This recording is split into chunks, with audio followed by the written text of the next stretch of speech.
menjelaskan tentang evaluasi penerapan kebijakan ekonomi pemerintah. Sebelum kami menjelaskan, izinkan kami memperkenalkan diri kami masing-masing. Perkenalkan, nama saya Rafa Aulia. Saya Nembak Fen. Saya Muhammad Ardiansyah. Saya Maudia. Saya Ferlita. Saya Bunga Farisa. Saya Muhammad Irfan. Selamat menyaksikan. Yang pertama, kebijakan apa saja yang sudah dilakukan oleh pemerintah Indonesia untuk menghadapi pandemi COVID-19?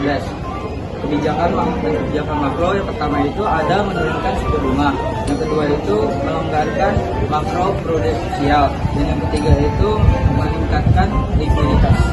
Lalu yang kedua itu pemerintah mengalokasikan 87,55 triliun untuk sektor kesehatan bagian dari kebijakan fiskal, dan ini digunakan memperkuat layanan kesehatan primer, lalu mendukung program JKN dan pengadaan alat kesehatan.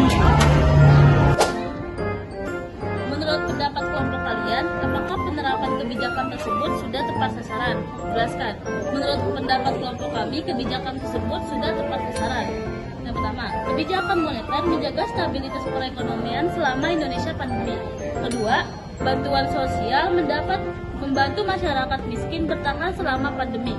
Yang ketiga, insentif pajak dan stimulus ekonomi membantu UMKM tetap berjalan.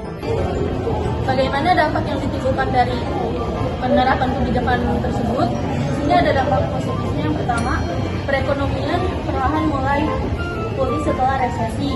Yang kedua, masyarakat rentan mendapat bantuan yang mengurangi dampak ekonomi pandemi. Nah, selanjutnya yang ketiga itu perbankan tetap stabil dengan intervensi dan likuiditas dari BI. Nah, yang terakhir itu tingkat pengangguran itu bisa ditekankan dari adanya bantuan dari UMKM. Selanjutnya ada dampak negatif. Yang pertama itu ada peningkatan utang negara. Defisit APBN meningkat akibat belanja besar untuk pandemi seperti membeli alat-alat kesehatan yaitu vaksin. Terus yang kedua itu ada inflasi dan ketimpangan ekonomi. Beberapa kebijakan menyebabkan kenaikan harga barang atau yang biasa disebut dengan inflasi, tetapi sementara distribusi bantuan tidak merata. Dan yang ketiga, ada dampak negatif terhadap keuangan. Relaksasi kredit bisa meningkatkan risiko gagal bayar di masa depan. Hal ini merupakan efek jangka panjang di sektor keuangan. Sekian materi yang dapat kami sampaikan, kurang lebihnya mohon maaf. Assalamualaikum warahmatullahi